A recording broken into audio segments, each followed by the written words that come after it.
નમસ્કાર. News for ઇન્ડિયાના વિશેષ કાર્યક્રમમાં આજે આપણે એક મુલાકાત કરાવશું એવા એક વ્યક્તિત્વની, જેમણે ધોરાજી જિલ્લાના બિલકુલ ગ્રામીણ વિસ્તારથી પોતાનો અભ્યાસકાળથી લઈ અને ન માત્ર રાષ્ટ્રીય પરંતુ આંતરરાષ્ટ્રીય ક્ષેત્રે શિક્ષણ, સમાજસેવા, ઉદ્યોગ, વ્યવસાય અને હજારો લોકોને એન્ટરપ્રેન્યોરશિપ માટેની પ્રેરણા આપી. એટલું જ નહીં પરંતુ બહુવિધ ક્ષેત્રે જેમનું યોગદાન છે એવા મગનભાઈ પટેલની. મગનભાઈ પટેલ માટે એટલું કહી શકાય કે આખાય સાગરનું પાણી માત્ર એક જ અંજલિમાં પી શકાય? તો એનો જવાબ છે ના. કારણ કે અગાધ સમુદ્ર ધુની જેવું એમનું વિશાળ કાર્યક્ષેત્ર છે, એટલું જ ઊંડું છે, એટલું જ બહોળું છે. કોઈ એક વ્યાખ્યામાં આપ મગનભાઈ પટેલને બાંધી નહીં શકો કે એમના એકમાત્ર કાર્યને જોઈ નહીં શકો. જેટલો આકાશનો વ્યાપ છે, કદાચ એમનું કાર્યક્ષેત્ર એટલું જ વિશાળ છે, એટલું એમને મળ્યા પછી ચોક્કસ કહી શકાય. સ્વાગત કરીએ છીએ મગનભાઈ પટેલનું. મગનભાઈ, આપનું સ્વાગત છે ન્યૂઝ ફોર ઇન્ડિયામાં. મગનભાઈ, કેટલાક બેઝિક સવાલો છે. આપે ઘણા બધા વિશાળ ક્ષેત્રોમાં કામ કર્યું છે, આપનું કાર્યક્ષેત્ર એટલું બહોળું છે.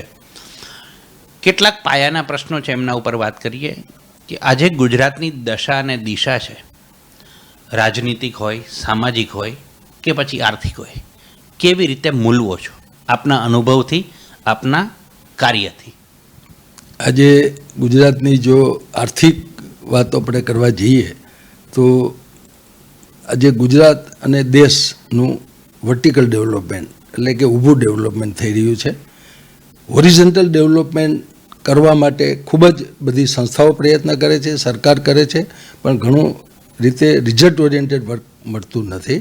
અને નાનો માણસ ખૂબ જ અત્યારની પરિસ્થિતિમાં એટલો બધો પીસાય છે કે આજે કોઈ માણસનો 1 લાખ પગાર હોય તો એ માણસ પોતે ઇન્કમ ટેક્સ કાપતા એના હાથમાં 80,000 આવે, અને એક જો 2 બેડરૂમનો હાઉસ લેવા જાય 50 લાખનો તો એનો વ્યાજ સાથેનો ઇન્સ્ટોલમેન્ટ ખાલી 50,000નો આવે. તો એ માણસ પોતે પોતાનું જીવન કઈ રીતે ગુજારી શકે? જો આ દેશમાં 10,000 પગારના લોકો છે, 15,000ના, આ મોંઘવારીમાં એના પેરેન્ટ્સ હોય, એના બાળકોને ભણાવવા, આ પરિસ્થિતિ કોઈ પણ દુનિયાના દેશોની સાથે ઇકોનોમી ઇન્ડિયાની સેટ થતી નથી. અને સાથે સાથે જો સામાજિક રીતે કહીએ તો સામાજિક રીતે એટલું બધું આપણે સમાજને એ કરી નાખ્યું છે કે આજે 75 વર્ષ થયા પછી સામાજિક જે જાત જ્ઞાતિઓ પાછળ રહી ગયેલી છે, આદિવાસી લોકો હોય કે શિડ્યુલ કાસ્ટ હોય કે બીજા, એ લોકો હજી એની પરિસ્થિતિમાં છે. એને આપણે ડેવલપ જ નથી કરી શક્યા. આપણી જે પોલિસી છે એ પોલિસી એકદમ સૈદ્ધાંતિક છે, પણ એ ત્યાં સુધી પહોંચતી નથી. એને આપણે કોઈ પણ રીતે ત્યાં સુધી પહોંચાડી શક્યા નથી. દાખલા તરીકે હું એમ કહું કે અમદાવાદની અંદર વટવા મારા યુનિટ છે, વટવાની ઇન્ડસ્ટ્રીયલ એસ્ટેટની અંદર 2000 ફેક્ટરી છે, એની અંદર શિડ્યુલ કાસ્ટની એક પણ ફેક્ટરી નથી. એ સિવાયના બીજી નાની નાની કોમો છે, કોઈ પણ નથી. આની અંદર ફક્ત અમુક લોકો જે છે, હું નથી કહી શકતો કે કોઈ કોમ્યુનિટી, પણ એ લોકોને ચાન્સ મળ્યો નથી. અને બીજી જે કોમ્યુનિટી છે, પટેલો છે કે વાણિયા છે કે બીજા કોઈ પણ છે, એને ફાઇનાન્શિયલી પણ એને બેન્કો છે, ફાઇનાન્શિયલ ઇન્સ્ટિટ્યૂટ છે, એની સાથે કઈ રીતે ડીલ કરવું, એના લોકો એને સપોર્ટ કરે છે, એના સમાજો એને સપોર્ટ કરે છે. એટલે એ લોકો એન્ટરપ્રિનર્સ બને છે અને પોતે કંઈ પણ રીતે પોતાના સમાજને એજ્યુકેશનમાં બધી રીતે મદદ કરી શકે છે. ત્યારે બીજા વર્ગના લોકો છે એને આ ચાન્સ મળ્યો નથી. એટલે એ લોકો 10-15 હજારની નોકરી કરી અને એક સામાન્ય જીવન ગુજારે છે. આવા ગરીબી રેખા નીચે જીવતા ગુજરાતમાં 50% લોકો છે. અમારા જે વર્કર્સ છે, મારી પાસે 200 વર્કર્સ છે, એની મને પરિસ્થિતિ ખબર છે. માટે અમારે ઓવર ટાઈમ આપવો પડશે. સરકારના નિયમો ગમે તે હોય, પણ એ બિચારાઓને પોતાનું જીવન ગુજારવા માટે 25,000 ઘેરે લઈ જાય તો જ આજના સમયમાં એનું ભરણ પોષણ થઈ શકે. માટે એને કોઈ પણ અમે નિયમોને ધ્યાનમાં રાખ્યા વગર એ લોકોની તંદુરસ્તીને જોઈને પણ એવું લાઇટ કામ આપીને પણ એને ઓવર ટાઈમ આપીએ છીએ. એને ઘરે 25,000 રૂપિયા કેમ પહોંચે, કારણ કે તો જ એ માણસ જીવી શકે એ પ્રયત્ન કરીએ છીએ. અને બીજી ઇન્ડસ્ટ્રીઝના એક હું લીડર તરીકે, એક એન્ટરપ્રિનર્સ તરીકે, એક MSMEના લીડર તરીકે હું બધાને કહું છું કે તમે કોઈ પણ રીતે બીજે દાન નહીં કરો તો ચાલશે, પણ તમારા સાથે જોડાયેલા વર્કર્સ હોય કે નોકર આપણે કહીએ એ કર્મચારી કયો, એને તમે સાચવજો, એના બાળકોને અભ્યાસ માટે કંઈક મદદ કરજો, એને કોઈ પણ નાની મોટી જરૂરિયાત, એનાથી મોટું દાન કોઈ છે જ નહીં. મગનભાઈ, આ તમે એક સારી વાત કહી. ઘણી કમ્યુનિટીમાં એવું જોવા મળે છે કે મંદિરો માટે જમીન મળે, જમીન પછી બોલી બોલાય અને લાખો અને કરોડો રૂપિયા દેશ વિદેશમાંથી મંદિર માટે એકત્રિત કરવામાં આવે છે. ગ્રામીણ વિસ્તારોમાં શિક્ષણ માટે, શિક્ષણ સંસ્થા માટે કોઈ એક કમ્યુનિટી કે બે કમ્યુનિટી આવો પ્રયત્ન મંદિરની જગ્યાએ કરે તો શિક્ષણ વ્યવસ્થામાં સુધાર આવે એવું તમે માનો છો? કઈ રીતે જુઓ છો? હવે મંદિરોની વાત કરીશું તો હિન્દુસ્તાનના લોકોને બહુ ગળે વાત નહીં ઉતરે. અમે ધાર્મિક પણ છીએ, કોઈ પણ ધાર્મિક પ્રોગ્રામ હોય એમાં જઈએ છીએ. આપણે જરૂર છે મંદિરોની. મંદિરો તમે પહેલાંના સમયમાં જાઓ, 75 વર્ષ પહેલાં, મારી ઉંમર આજે 82 વર્ષ છે, મને ખબર છે પહેલાંના સમયના મંદિરો છે, ત્યાં સાધુઓ હતા, એ લોકો ભિક્ષા માગી અને બધું વટે માર્ગું, ત્યારે કોઈ આવા વેહિકલ નહોતા, ત્યારે વટે માર્ગું નીકળે એટલે એને મોડું થઈ ગયું હોય તો મંદિરે જાય, ત્યાં એની પાસે 100-200 ગાયો હોય, એ ગાયો પોતે જાતે સ્વામીજી કે સંત હોય કે જે હોય એ દોવે અને દોઈ અને વટે માર્ગુને છાશ, દૂધ કે રોટલો હાથે ઘડીને ખવડાવતા. જ્યારે આજે ધર્મનો કન્સેપ્ટ બદલાઈ ગયો છે. આજે આપણા સાધુ સંતો 100 ગાયો રાખે અને 1000 ગાયોનો ફાળો ઉઘરાવે છે.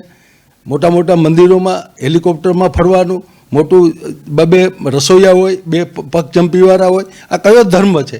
આ ધર્મ કોઈ હિન્દુસ્તાનમાં હતો જ નહીં. તમે આગળના સંતો સ્વામી વિવેકાનંદથી માંડી નરસિંહ મહેતા સુધીના જુઓ. કોઈ પણ સંત છે ત્યાગી હોવો જોઈએ, ત્યાગી ન હોય એને સંત કહેવાય જ નહીં. આ સમાજનું એક જબરજસ્ત અંધશ્રદ્ધામાં નાખી અને લોકોને જે અત્યારે આપણે દિશામાં જઈ રહ્યા છીએ એ દિશામાં એન્ડલેસ દિશા છે. એ દિશામાં કદી વિકાસ ના થાય. અંધશ્રદ્ધાથી કોઈ વિકાસ નહીં. શ્રદ્ધા જોઈએ, ધર્મમાં શ્રદ્ધા રાખો. ધર્મ એક એવી વ્યવસ્થા છે કે નાનો માણસ હોય એને તમે આર્થિક મજબૂત બનો, એને મદદરૂપ કરો, એજ્યુકેશન, હેલ્થ, આજના સમયમાં રોજગારલક્ષી બનાવો, એ જ ધર્મ છે. બાકી આ ધર્મ છે જ નહીં, આ તો કૌભાંડો છે બધા. કારણ કે માણસ સમજતો જ નથી. ગમે એને તમે, કુદરતે કોઈને પણ અધિકાર નથી આપ્યો. તમારે રામાયણમાં કીધું ન જાણ્યું જાનકીનાથે સવારે શું થવાનું છે, તો તમે આવા સાધુઓને શા માટે હાથ બતાવવા જાઓ છો? એક ઝાડનું પાન લઈ લો તમે, એ પાન બનાવવાનો કોઈને અધિકાર નથી આપ્યો કુદરતે, નથી કોઈ સાયન્સને આપ્યો કે નથી કોઈ સાધુ સંતને આપ્યો, કોઈ અધિકાર નથી આપ્યો. આ એક આપણી બનાવેલી અંધશ્રદ્ધાની વ્યવસ્થા છે, જેના હિસાબે આપણે દુનિયામાં આપણા ભાઈઓને એટલા બધા પાછળ રાખી દીધા છે કે એ લોકોને આવા અંધશ્રદ્ધામાં જઈ અને આજે હું રિક્ષા પાછળ જોઉં છું કે આ હાથ જોવાથી તમારા લગ્ન એ થઈ જશે, આ થઈ જશે, તે થઈ જશે. આટલો બધો પ્રચાર ટીવી મીડિયામાં આવે. માટે સરકારે પણ આમાં જોવું જોઈએ. તમે કઈ દિશામાં જવા માગો છો એ તમારે સમજવું જોઈએ. પ્રજાને સુખી કરવા માગો છો કે પ્રજાને આદિવાસી બનાવવા માગો છો? અંધશ્રદ્ધા એ ટોટલી આદિવાસી છે. કોઈને કુદરતે કોઈને કંઈ સત્તા આપી જ નથી. મગનભાઈ, એક સવાલ એ છે કે આપ 60 વર્ષથી ઉદ્યોગ, વ્યવસાય, સમાજ સેવા સાથે સંકળાયેલા છો. આપે પૂર્વ પ્રધાનમંત્રી નરસિંહ રાવજી, ડૉક્ટર મનમોહનસિંહજી એ લોકો સાથે પણ વિચાર વિમર્શ કર્યા છે. દેશની આર્થિક વ્યવસ્થા, ઉદ્યોગની વ્યવસ્થા એ સમજાવવા આપે ઘણા બધા સજેશન્સ એ વખતની સરકારોમાં કર્યા છે. આપણે ખાસ કરીને દેશ કરતાં ગુજરાતની વાત કરીએ તો ગુજરાતમાં ઉદ્યોગો, રોજગાર અને એમએસએમઈ સેક્ટર્સને વધુ સરળ કેવી રીતે બનાવી શકાય? કારણ કે દર વખતે એમએસએમઈનો જે પ્રશ્ન આવે છે એ કેન્દ્રીય બજેટ સાથે સંકળાયેલો હોય છે, ત્યારે વિચાર વિમર્શ થતા હોય છે. ગુજરાતમાં ખરેખર શું પરિસ્થિતિ છે અને એમએસએમઈ માટે પડકારો શું છે? એમએસએમઈ એટલે તો ઓલ ઇન્ડિયાની એક આપણી વ્યવસ્થા છે. અત્યારે દેશભરમાં 6 કરોડ જેટલા એમએસએમઈ છે અને એ જે સર્વિસ સેક્ટર 160 જેટલાને આપણે આવરી લીધા છે. હું 94નું બજેટ મનમોહનસિંહ સાહેબનું હતું, ત્યારના જે મેં પ્રશ્નો મૂકેલા એ પ્રશ્નો આજે પણ હજી પેન્ડિંગ છે, સોલ્વ થાય છે. બધા પ્રશ્નો એ લોકોએ 100% લીધા. એ પછી જ્યારે નરસિંહ રાવ પ્રાઇમ મિનિસ્ટર સાહેબે જ્યારે અમારી બોર્ડ મિટિંગમાં એવું કહ્યું 40,000 કરોડ એનપી હતો 94માં 40,000. આજે તો કેટલો છે એ પ્રજા જાણે છે, તમે આંકડા જાણો જ છો બધા. એ વખતે સાહેબે કીધું ક્યાં સુધી સ્મોલ સ્કેલને ફીડિંગ કરાવવું. ત્યારે એમને ઘરે મિટિંગ એમને આપી અમારા કહેવાથી. તો ફક્ત અમે 8 જણા જ હતા મનમોહનસિંહ સાહેબ હતા, મોન્ટેક્સી ઓલવાલિયા રેવન્યુ સેક્રેટરી હતા, અને રેવન્યુ સેક્રેટરી ઇકોનોમિક્સ આચાર્ય સાહેબ હતા, સિંઘાણીયા, અને હું અને એક ચક્રધારી અગ્રવાલ. આવા અમે 7-8 જણા ફક્ત નરસિંહરાવ સાહેબની ઘરે 7 રેસકોર્સ ઉપર 2 કલાક મિટિંગ ચાલી અને 1 કલાક પછી મનમોહન સાહેબે લીધી. આ ફક્ત ને ફક્ત ઇન્ડસ્ટ્રીઝ ઉપર. આજે પણ હું સરકારને સુઝાવ આપું છું. મેં સરકારના 12 પ્રી બજેટ એટેન્ડ કર્યા છે, અગર તો એ લોકોને સજેશન આપ્યા છે. રિઝર્વ બેંકની સ્ટેન્ડિંગ કમિટીમાં પણ મારા સૂચનો બધા સરકારે માન્ય કરેલા છે. પણ જ્યારે જે દેશની પરિસ્થિતિ છે MSMEની, એ કહેવા જઈએ તો ઇન્ફ્રાસ્ટ્રક્ચર આપણે ત્યાં કોઈ ઇન્ડસ્ટ્રી છે એ બાવડા કે બીજે કે ત્રીજે કે બહાર ગમે ત્યાં જાય, એની જોડે ઝીરો ઇન્ફ્રાસ્ટ્રક્ચર છે. રોડ જે હાઈવે છે એની બાજુમાં ફેક્ટરી થાય, કે સ્ટેટ હાઈવે હોય કે ગામડાનો હાઈવે હોય, કોઈ પણ રોડ એના ઉપર ફેક્ટરી થાય છે. ચોમાસામાં તમે જાઓ એટલે એ ફેક્ટરીમાં ગાડી લઈને તમે જઈ ના શકો. એટલે ઇન્ફ્રાસ્ટ્રક્ચર ઝીરો છે, કોઈ ઇન્ફ્રાસ્ટ્રક્ચર. GADCનો દાખલો આપો, વટવા GADC આજે 50 વર્ષ થયા, હજુ પણ ડ્રેનેજ નથી. અહીંયા 7 ફૂટ નીચે પાણી છે, 7 ફૂટ. હવે તમે ખોદો, આજે મારી પાસે 200 વર્કર છે, એ લેટ્રિન બાથરૂમ જાય, પાણી વાપરે તો પાણી જાય ક્યાં? આ પાણી જવા માટે જગ્યા જ નથી. એટલે ટેન્કરો રોજ એ ઉલેચવું પડે. આ GADC ડેવલપ થઈ ત્યારે અંદર ટોટલી ઇન્ફ્રાસ્ટ્રક્ચર, ગાર્ડન 4 ફેઝ છે, તો 4 ગાર્ડન મિનિમમ હોવા જોઈએ.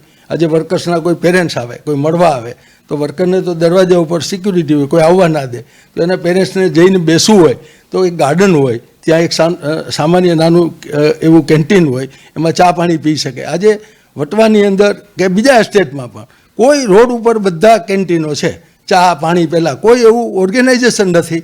અને જે પણ પ્લોટો હતા એ GADC વેચી માર્યા. નથી ફાયર બ્રિગેડ માટેનો પ્લોટ, નથી કોઈ કોમન પ્લોટ, કોઈ વ્યવસ્થા નથી. આ રીતે આખા રાજ્યની અંદર પણ જે 40% કપાત થાય છે, એ કપાત ડાયરેક્ટ ઇનડાયરેક્ટ બધું સરકાર ગમે ત્યાં વેચી નાખે છે પ્લોટ. ખરેખર 1 રૂપિયાનું પણ જગ્યા કોર્પોરેશનની હોય કે રાજ્ય સરકારની વેચવાની ટોટલી મનાઈ કરી દેવી જોઈએ. અને કોઈ પણ વસ્તુ, આજે તમારી પાસે પાર્કિંગ નથી. ડૉક્ટર આજે એક દવાખાનું હોય ને એને તો પાર્કિંગ આપો. તમે એને ગાડીને સીલ મારી જાઓ કે જે કરો એ લોક મારી જાઓ, પણ તમે એની અલ્ટરનેટ વ્યવસ્થા જ રાખો. ભલે 200 રૂપિયા તમે લો, પણ માણસને કંઈક અલ્ટરનેટ એક વ્યવસ્થા તો આપો, પછી તમે કાયદો બનાવો. તમે કાયદો એવો બનાવો કે માણસ બિચારો પાડી જ ના શકે. તો અનેક જાતના કાયદા ઉપર કાયદા, એનો કોઈ અર્થ નથી. માણસને પ્રેક્ટિકલ બનો. સરકારે પ્રેક્ટિકલ બનવું જોઈએ. 100 વર્ષ ચાલે એટલા કેસ આજે કોર્ટો પાસે પડ્યા. 100 વર્ષ ચાલે શું કરવાનું છે? કાયદાનું શું મિનિંગ છે મને કહેશો? એટલે કોઈ કાયદાથી બીતું જ નથી. ગમે તે કાયદો 100 વર્ષ ચાલે એટલા કેસ પડ્યા છે, તો કે કંઈ નહીં, હાલ્યા કરે કેસ. તો એમને તમે ગમે તે વકીલને પૈસા આપો, આને આપો, 50 વર્ષ કેસ ચાલે. એટલે આ પરિસ્થિતિ છે. પ્રેક્ટિકલ બનવું પડશે. દુનિયાના દેશો સામે આપણે પણ જોવું પડશે. દુનિયામાં કાયદો અને વ્યવસ્થા છે, અને એ વ્યવસ્થા આપણે જાળવવી પડશે. મદનભાઈ, ઉદ્યોગોની શું સ્થિતિ છે ગુજરાતમાં? અમદાવાદમાં MSMEની વાત કરું ને, તો અત્યારે ચાઇનાનું જે મટીરિયલ આવતું હતું એનો તમે ખૂબ સરકારને લખ્યું, વિરોધ કર્યો કે ભાઈ 25% મટીરિયલ કે બિલથી મટીરિયલ આવે છે, 75% વિધાઉટનો આપે છે. બોર્ડર ઉપર તમારે ઇમ્પોર્ટ થતું હોય ત્યાં ધ્યાન આપવું જોઈએ. ઘણી વખત ટેરિફ ખોટી લખીને આવે છે, ઘણી વખત એવા કન્સાઇનમેન્ટ સિંગાપુર જતા રહે છે અને ત્યાંથી આવે છે. હવે અહીંયા આપણે ટોટલી વેલ્યુ એડેડ પ્રોડક્ટ બનાવવાની જે જરૂર છે એ નથી બનતી. કોમર્શિયલ પ્રોડક્ટો બને છે.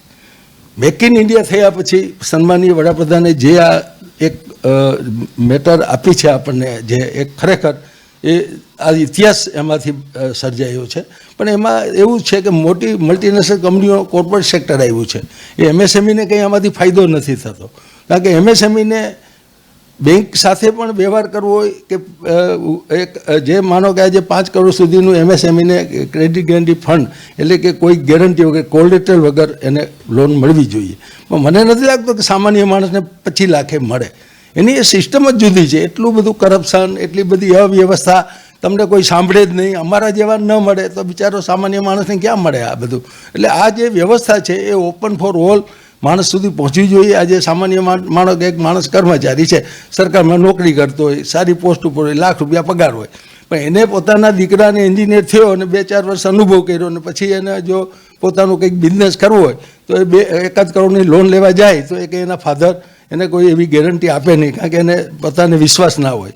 એને માંડ કરીને એક પ્રોપર્ટી ઊભી કરી હોય. હવે એ માણસને જ્યારે એન્ટરપ્રેનર્સ બનવું હોય તો એને અમે અમારા છોકરાઓને ગમે એને બનાવી શકીએ, પણ જે નવો માણસ આવે એને કોઈ એવું ગાઈડન્સ નથી સરકાર પાસે, કોઈ નથી. પ્રેક્ટિકલી અમે હજારો છોકરાઓને એન્ટરપ્રિનર્સ દીકરા દીકરીઓને બનાવ્યા છે.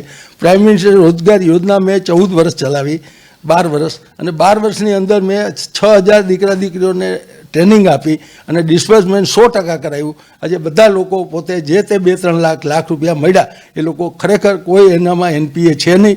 આપણે વર્ટિકલ ડેવલપમેન્ટ કરી છે, હજારો કરોડ એનપીએ થાય છે, એમાં કંઈ અમે એનો વિરોધ નથી કરતા, એ તમારે જે કરવું એ કરો, પણ તમે સ્મોલ મીડિયમ યુનિટોને એકદમ એ કરો અને એને માર્કેટિંગ, આજે જે છે મેઇન માર્કેટિંગનું છે. મેન્યુફેક્ચરિંગ સેક્ટરમાં તો ગુજરાતના લોકો સ્કિલ છે, ગમે એવું જૂનું મશીન લાવીને પણ ક્વોલિટી બનાવે છે.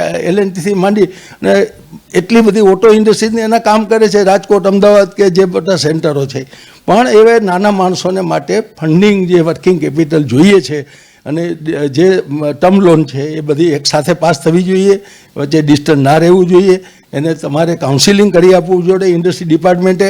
એ તો ઇન્ડસ્ટ્રી ડિપાર્ટમેન્ટ કાઉન્સિલ કરવાને બદલે એ લોકો હેરાન થાય છે, એ જ એની પાસે પ્રશ્નો હોય છે. એને કાઉન્સિલિંગ કરવું જોઈએ, કઈ રીતે આ બાળક પોતે એન્ટરપ્રિનર્સ બને, સરકારની કઈ સ્કીમો છે એને સમજવો પડે. એને બદલે એને એમ જાણે કોઈક ચોર આવ્યો છે એવી રીતે આ લોકો બધા આની સાથે વર્તણૂક કરતા હોય છે. અજાણ્યા માણસો બિચારા આમાં એન્ટર નથી થઈ શકતા. જે એવા એન્જિનિયરો છોકરાઓ સાયન્ટિસ્ટ થયા હોય કે કંઈ એને કરવું હોય નાનું મોટું, તો એ અમે એનું જે ફેમિલી એમાં છે એ જ ડેવલપ થાય છે. નવા એન્ટરપ્રિનર્સ થાય છે તો એ બિચારા અધવચ્ચે અટકી જાય છે, કારણ કે એને અધવચ્ચે ફંડિંગ નથી મળતું, એને ધિરાણ કરવાની વ્યવસ્થા ખબર નથી, એના પેમેન્ટો આવતા નથી, ડિલે પેમેન્ટની અસર થતી નથી, કારણ કે મોટા લોકો કોઈ આ લોકોને સાંભળતા નથી. એટલે ડિલે પેમેન્ટ એક જે બનાવ્યો એની અમલીકરણ પણ થતું નથી. એના તમે સમરી લઈને જાઓ ત્યાં તો હરાજી કંઈ ના થાય, ઓલો લોકો એટલા બધા તમને ગભરાઈ દે કે ઓલો માણસ બિચારો એમને એમ પાછો આવે છે. એટલે આ બધા જે પ્રશ્નો છે તમે સમજ લઈને જાઓ, ગમે તે કરો, છતાં પણ કોઈ મોટા લોકો નાનાઓને સાંભળતા નથી. નાનાઓને સરકારનું પ્રોટેક્શન નથી, મોટાઓને છે. આવું મેં મારા અનુભવના આધારે કહું છું. મગનભાઈ, દેશના 75 વર્ષના શાસનમાં આર્થિક નીતિને કેવી રીતે મૂલવો છો? આઝાદી કા અમૃત મહોત્સવ ઉજવાય છે, વડાપ્રધાન મોદી સતત 2 ટર્મથી દેશના વડાપ્રધાન તરીકે પદ પર શોભાયમાન છે. આર્થિક નીતિમાં કેટલો બદલાવ આવ્યો? રોજગાર હોય, વીજળી હોય, પાણી હોય, રસ્તો, જે રોજગાર, સર્વાંગી રોજગાર, એક વ્યક્તિને એની ઘર ચલાવવા જેટલી મર્યાદાની આવક મળી રહે, એવા પ્રકારનો એક રોજગાર કે છેવાડાના માનવી સુધી રોજગાર પહોંચ્યો છે. સરકારી યોજનાઓ ભલે ગાય વગાડીને જાહેરાત કરતી હોય, પણ ફીલ ગુડ જેવું ગ્રામીણ વિસ્તારોમાં ફેક્ટર લાગે છે કે કેન્દ્ર પાસેથી રાજ્ય પાસે, રાજ્ય પાસેથી ગ્રામીણ વિસ્તારમાં આર્થિક નીતિ કે યોજનાઓ પહોંચ્યા હોય કે લોકોને રોજગાર મળ્યો હોય? ખાસ તો એમ કહી શકાય, આ એક એવા વિષયો છે એના ઉપર આપણે જેટલી ચર્ચા કરીએ છીએ એટલી ઓછી છે. આર્થિક જે પાસું છે ને એ તો જે લોકો મોટાઓ છે ને એને તો એમ જ લાગે છે કે આ બધું બરાબર ચાલે છે, પણ જે બિચારા નીડી માણસો છે, આજે પોલીસ ડિપાર્ટમેન્ટની અંદર હોમગાર્ડને માનો કે એ લોકો 400 રૂપિયા પગાર આપે તો 10,000 રૂપિયા આવે 25 દિવસ ફૂલ ભરે ત્યારે. હવે એ 10,000માં એ માણસ પોતાનું ઘર કઈ રીતે ચલાવે? ઇવન આજે કોઈ પણ સરકારી સેક્ટરમાં આજે પોલીસ ઇન્સ્પેક્ટર થાય ત્યારે એને 50-60 હજાર રૂપિયા મળે. હવે 60,000માં એ પોલીસ માટે કરપ્શન જે છે એ તમે એની ઇકોનોમી, માણસો ઓછા રાખો, એને જવાબદારી સોંપો. સરકારમાં માણસોની વધારે ભરતી કરવાથી એક લાયબિલિટી ઊભી થાય છે. તમારી કોઈ એમાં એ નથી, તમે કંઈ રોજગારી તમારે લોકો આપે એ વ્યવસ્થા કરવાની છે. સરકાર રોજગારી આપે એ સરકાર ગમે તેથી એને તકલીફ પડે, કોઈ પણ છે એ સરકારે પોતે એમાંથી નીકળી જવાનું છે. આજે ભલે બીજા ગમે તે કહેતા હોય ટોરેન્ટ આજે પાવર છે તો કોઈ પાવરની તકલીફ નથી, સરકારની લાયબિલિટી ઊભી થાત. બધી જાતના જેટલા કર્મચારીઓ જ સરકારી એ બધાને પેન્શન, બીજી યોજનાઓ. એવી જ રીતે તમે આજે ગેસ છે તો અદાણી ગેસ સપ્લાય કરે છે, કોઈ ફરિયાદ નથી. આજે ટાટાએ એર ઇન્ડિયા લઈ લીધું તો એની કોઈ ફરિયાદ નથી. લોકોને જે કહેવું કે દેશ નથી વેચતા, આ દેશ બચાવવાની વાત છે, જે સમજ નથી, નેગેટિવ લોકો છે એને પણ સમજ નથી. દેશને ખાલી આપણે દોડીએ છીએ, સાચી વસ્તુ લોકો સુધી સમજ નથી. આજે જો તમે ખાસ જો ઇકોનોમીની વાત કરો તો ઇન્ડિયાની ઇકોનોમી આજે એકદમ તકલીફવાળી છે, લોકોને ખ્યાલ નથી. એગ્રીકલ્ચર ખેડૂત છે એ બિચારાને 10 વીઘા જમીન હોય ને તો 10 વીઘાની અંદર એને સારામાં સારી ઉપજ થાય તો 40,000 વીઘામાં થાય તો 4 લાખમાં 2 લાખ ખર્ચો, 2 લાખ 10 વીઘા એટલે તો મોટો ખેડૂત કહેવાય. 4 વીઘા ને 5 વીઘા છે. એ સિવાય તમે આજે એક વિચાર કરો કે ટમેટાના ભાવ 110 રૂપિયા થઈ ગયા. હવે એ ખેડૂતના ટમેટા અને શાકભાજી બધું તણાઈને નદીમાં જતું રહ્યું, એ કોઈએ ના જોયું. બસ ટમેટાના ભાવ હેડિંગમાં આવે છાપામાં. એટલે શું છે પણ આ ખેડૂત બિચારો પાયમાલ થઈ ગયો. એના માટે કોઈએ એક પણ શબ્દ લખ્યો નથી કે ખેડૂત પાયમાલ થઈ ગયો. એનું બધું તણાઈને જતું રહ્યું, એની જમીનનું ધોવાણ થઈ ગયું, એ જમીનમાં 2 વર્ષ સુધી પાક નહીં થાય એનું કોઈએ વિચાર્યું નહીં. બસ ટમેટા મોંઘા થઈ ગયા. એટલે તું 4 મહિના ટમેટા ના ખા, 2 મહિના, અત્યારે 5 રૂપિયા કિલો છે ટમેટા. તો શું આપણે દેશને સમજાવો કોને કે આજે આ ખેડૂત બિચારો આખો દી મજૂરી કરે છે, આટલા વર્ષે પણ એવો ને એવો છે. તમે એની ઘેરે જાઓ, જે ખેડૂતને સાઈડ આવક ના હોય એ ખેડૂતની ઘેરે અમે જઈએ છીએ. 40 ગામમાં હું એજ્યુકેશન માટે દફતર આપું છું, એ લોકોને સ્કૂલોને રિનોવેશન કરું છું, બધું કરું છું બધી. અને ભેખડિયા અને છોટા ઉદેપુરમાં પણ ઘણી 10 સ્કૂલોમાં અમે જઈએ છીએ, ફંડ મોકલીએ છીએ. આ લોકો તમે પ્રેક્ટિકલ જાઓ તો ખબર પડે કે ખેડૂતની શું દશા છે. એના બાળકો અહીંયા આપણે બાવડા તાલુકાનું જે ગામ ઇન્ટિરિયર છે, એ ગામની અંદર એક મારી પાસે લેટર છે, એ હું તમને આપીશ કે છોકરાઓ છે એ કોઈ ટ્રેનમાં નથી બેઠા. એ ગામના છોકરાઓ 120 સ્કૂલ છે સ્ટુડન્ટની, એ ખેડૂતના છોકરાઓને ભણાવવા માટે સરકારે સરસ આયોજન, સરકાર ઘણી મહેનત કરે છે. પણ અમલીકરણ તો આપણે જ કરીએ છીએ ને બધા. શિક્ષક આપણે છીએ, પ્રજા આપણે છીએ. જે થાય છે એ બધા વચ્ચે જ થાય છે, એમાં કોઈ જવાબદાર વ્યક્તિ છે જ નહીં. એ છોકરાઓ બિચારા ટ્રેનમાં નથી બેઠા. તો મારી ગાડીમાં મારા ડ્રાઈવરે મર્સિડીઝમાં બેહારી બધા છોકરાઓને વારાફરતી ફેરવા, તો ખુશ થઈ ગયા એ છોકરાઓ. તો આ દેશની તમે ઇન્ટિરિયર જાઓ, પરિસ્થિતિ ખબર નથી. એક આપણી મહારાષ્ટ્રની બોર્ડર ઉપર એક જમવાનો પ્રોગ્રામ હતો, છોકરાઓ પોતે શ્રીખંડ હતું, છોકરાઓ થાળી ચાટી જતા અને એ સિવાય રોટલીના ટુકડા એના નાના ભાઈઓ માટે લઈ જતા હતા ખિસ્સામાં. આ દેશની દશા છે. રિલાયન્સે બને એનો કોઈ વાંધો નથી. રિલાયન્સ એના પરિવારને 26 કરોડનો હાર આપે કે પ્લેન ગિફ્ટમાં આપે, આપણે રાજી છીએ. ભલે આપણે દેશની એક મોટી કંપની બને છે, પણ લોકોએ ગ્રાસરૂટમાં જવું પડશે. નકર કંઈ નહીં, વર્ટિકલ ડેવલપમેન્ટ થશે ને એક દિવસ આ દેશમાં ક્રાંતિ થશે. તે દિવસે આપણે કોઈ નહીં રોકી શકીએ. મગનભાઈ, એક અંતિમ સવાલ. સંવેદનાત્મક અને ભાવનાત્મક રીતે લોકો આજે ધર્મ તરફ વધુ જેનો ઝુકાવ છે, સમાજ વ્યવસ્થા એવું લાગે છે કે ધર્મના આધારે અથવા એ દિશામાં વહી રહી છે. કોઈ પણ એટલે તમે હિન્દુ, મુસ્લિમ, વાતમાં યોગીઓ, ધ્યાનીઓ, બાબાઓ આ બધા ઉતરી પડવા, ચૂંટણી પ્રચાર માટે પણ આ પ્રકારના મોહરા કહી શકાય એવી રીતે ઉતારવા. પરંપરાગત રીતે ભૂતકાળમાં ગુજરાતમાં પણ એવા બાબાઓ થયા છે અને બહારના રાજ્યોમાં પણ થયા છે. 4 રાજ્યોની ચૂંટણી છે, પછી લોકસભાની ચૂંટણી છે 2024ની. આજની રાજનીતિ ધર્મ આધારિત છે એવું તમે માનો છો? અને છે તો શા માટે છે? જ્યારે ત્યારે રામ મંદિરનો ઉલ્લેખ, અયોધ્યાનો ઉલ્લેખ, મંદિર બંધાય છે. આજે જ એલાન થયું કે 22 તારીખે પ્રધાનમંત્રી મોદીને ટ્રસ્ટે, રામ મંદિર જન્મભૂમિ ટ્રસ્ટે આમંત્રણ આપ્યું છે. શા માટે વારંવાર હિન્દુત્વવાદી લહેર ઊભી કરવા માટેની કોશિશો સમયાંતરે થતી રહે છે? મેં ભારત સરકારના પ્રાઇમ મિનિસ્ટર મનમોહનસિંહ સાહેબ જોડે પણ કામ કર્યું, વાજપેયી સાહેબ જોડે કામ કમિટીઓમાં. મને વાજપેયી સાહેબ વખતે તો હું લગભગ કમિટીમાં હતો, કોઈ એવી કમિટી નહોતી. યશવંતસિંહ સાથે મારા બજેટરી ટોટલી, પેટ્રોલિયમ મિનિસ્ટર નાયક સાહેબ જોડે, બધા મિનિસ્ટરો, મારે ત્યાં ઘણા અધિકારીઓ પણ આવી ગયા છે. ભારત સરકારના કેબિનેટ સેક્રેટરી પ્રભાત કુમાર એ વખતે, આ બધા લોકો જોડે મારા સંબંધ હતા. હું બધા સબ્જેક્ટ ઉપર કાયમ વાત કરતો. હવે આ એક એવો તમે મને પ્રશ્ન પૂછ્યો છે, જે મારો સિદ્ધાંત છે એ હું લોકોને કહીશ તો લોકોને ગમશે નહીં. મેં પહેલાં જ તમને કહી દીધું કે ધર્મ આધારિત જીવન હોવું જોઈએ. રામાયણની આખે આપણે વાત કરીએ છીએ કે ભાઈ એક શ્રવણ છે એ પોતાના અંધ મા બાપને લઈ અને જાત્રા કરવા જતો હતો. આજે મા બાપની શું દશા છે? આજે સીતાજીનો સ્વયંવર થયો તો એને ગમે તેવા માણસો આવવાના હતા, સીતાજીને તો ખબર નથી, પણ એના પિતાજી ઉપર એને ભરોસો હતો કે મારા પિતાજી જે કરે છે એ બરાબર કરે છે, મારો સારો વર મને શોધવા માટે જ એ કરે છે. એ આપણી સંસ્કૃતિ હતી. આજે દીકરીઓ તમને પૂછતી નથી, ગમે ત્યાં પૈણી જાય છે, વિધર્મીઓને પૈણે છે, સામાજિક એના મા બાપના જીવન ખલાસ કરી નાખે છે, એને બિચારાએ જે ઉછેરીને મોટું કર્યું હોય.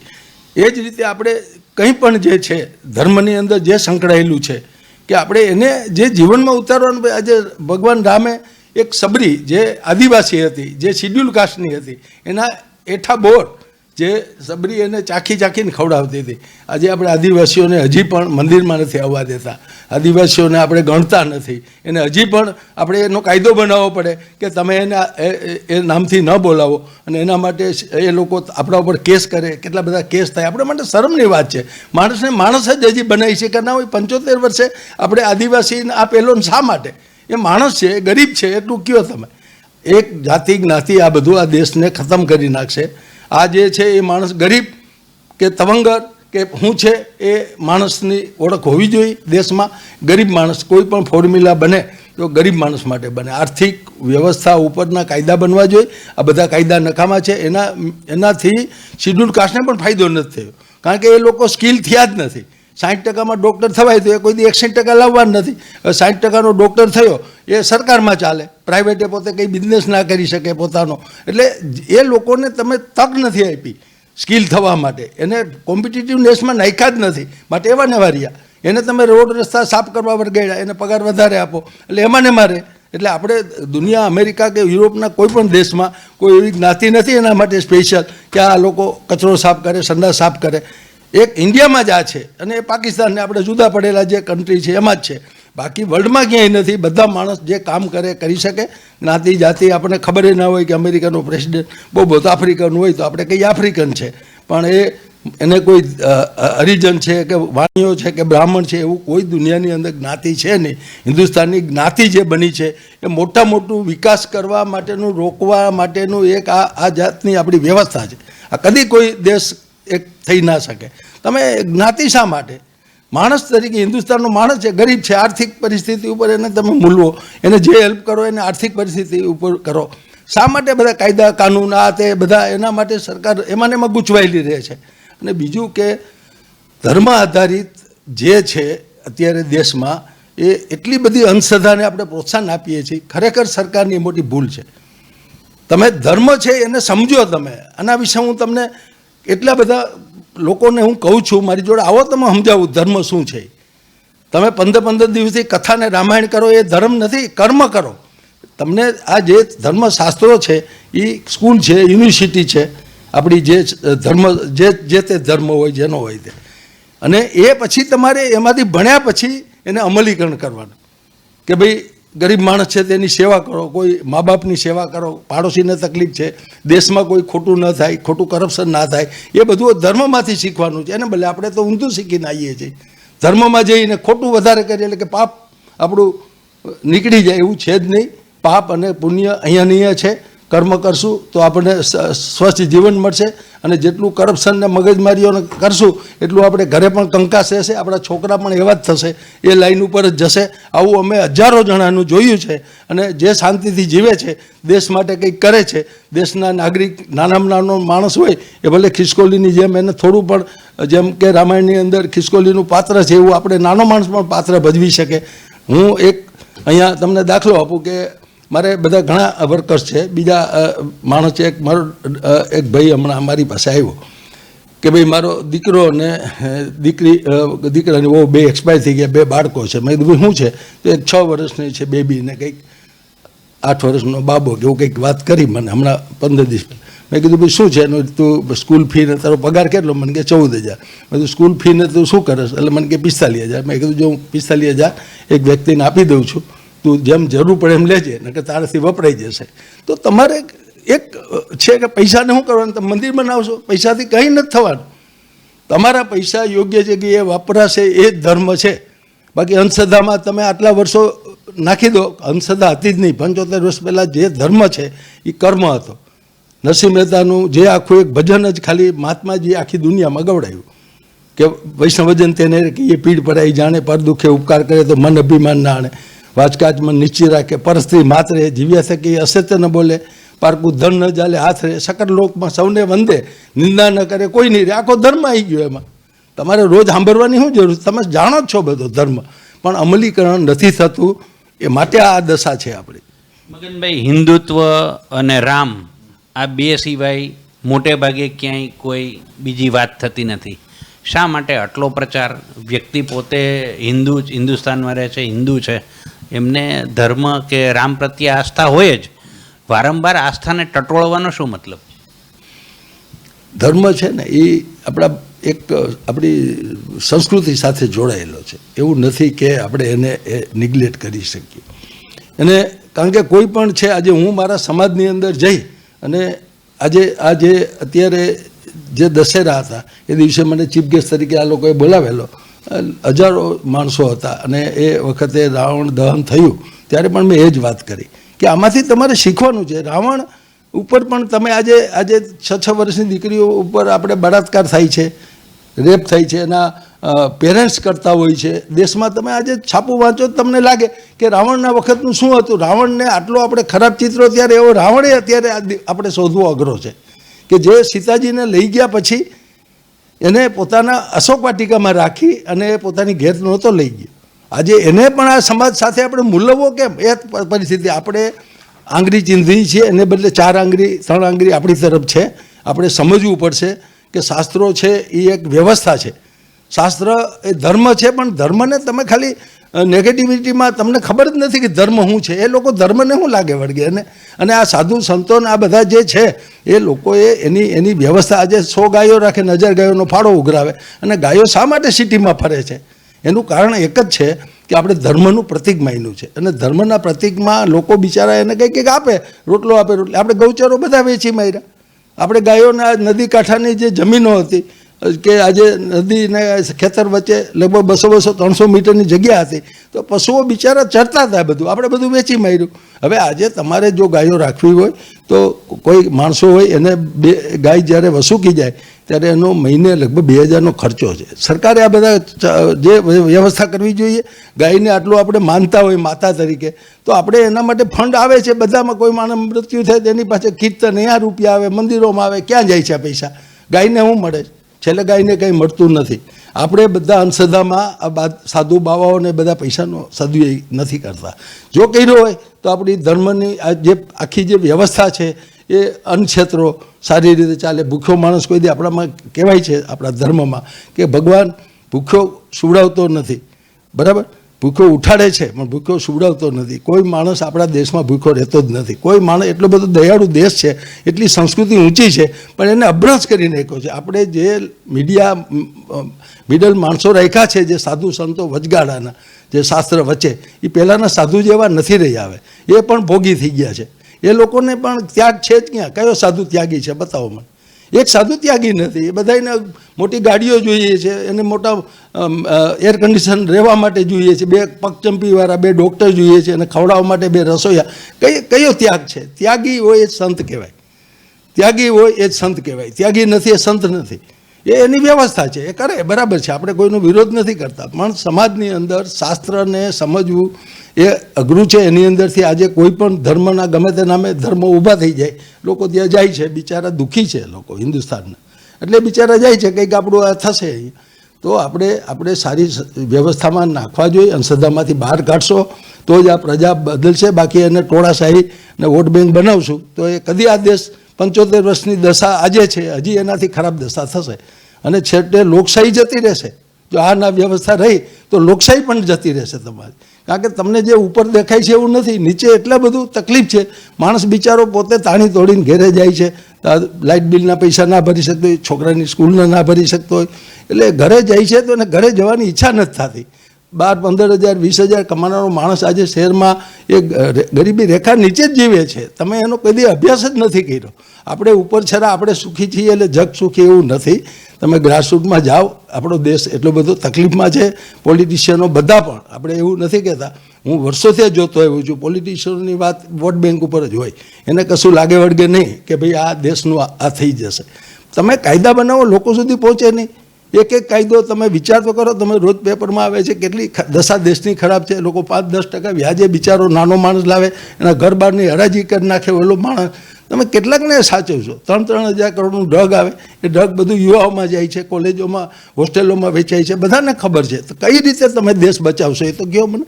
બોર્ડર ઉપર બિચારા લડે છે, શહીદ થઈ જાય છે, અને તમે જલસા મારો છો બધા. એટલે આ બધી આપણી દશા છે, અને આપણે ખરેખર કલ્ચર બદલવાની જરૂર છે. કલ્ચર જે હતું પહેલાં ઓરિજિનલ એ નથી રહ્યું. આપણું કલ્ચર જુદું બનાવ્યું છે. આપણે કલ્ચર આપણી સગવડીયું બનાવ્યું છે. જે કલ્ચર હતું પહેલાં એ સગવડતાનું નહોતું, એક ત્યાગનું કલ્ચર હતું. ત્યાગીને ભોગવી જાણો, ત્યાગી કરો, ત્યાગ કરો અને બીજાને આપો. કંઈક તમારું છે એ કુદરતનું છે, ભગવાનનું છે, આપણું નથી. અને એમાં બીજાનો ભાગ છે એમ ગણીને પહેલાં જીવતા હતા લોકો. આજે મારું, મારા બાપનું, બે ભાઈઓ છે, એકબીજાને પૈસા માટે મારી નાખવા તૈયાર થાય. એ દશા આપણા દેશની છે અત્યારે. તો આ હતા મગનભાઈ પટેલ, જેમણે ન માત્ર બિઝનેસ પરંતુ કૃષિ, શિક્ષણ, સમાજ વ્યવસ્થા, અસંખ્ય સેવા સંસ્થાઓ સાથે એમનું યોગદાન રહ્યું છે. એ વિસ્તરતું જાય છે. એમની જે વાત હતી એનો ચરિતાર્થ એવો નીકળે છે કે હું માનવ થાઉં તો ઘણું. દેશની વ્યવસ્થા, સમાજ વ્યવસ્થા, આર્થિક નીતિ અને લોકભોગ્ય અને પારદર્શી વ્યવસ્થા કેવી હોવી જોઈએ એ વિશે એમના વિચારો એમણે રજૂ કર્યા. દેશ આજે ધર્મના ખોટા રવાડે ચડી ગયો છે. ધર્મની મૂળ વ્યાખ્યા સમજવા માટે વ્યક્તિએ કે પરિવારે પોતાની રીતે પ્રયત્ન કરવા જોઈએ એવો કહેવાનો એમનો પ્રયાસ છે. ધર્મનું અનુસરણ થાય, આચરણ થાય, ધર્મના બીજા કોઈ ગાડરિયા પ્રવાહમાં ન વહી જઈ, અને સૌથી મોટો સંદેશ રાજનીતિને આપ્યો અને કહ્યું કે રાજનીતિ માત્ર ધર્મ આધારિત છે એટલું જ નહીં, પરંતુ એમનું ફોકસ પણ જુદું છે. એમનું ફોકસ માત્ર વોટ બેંક પૂરતું રહ્યું છે. એટલે સમાજની જે અવ્યવસ્થાઓ છે તેમાંનું એક કારણ એ પણ હોઈ શકે.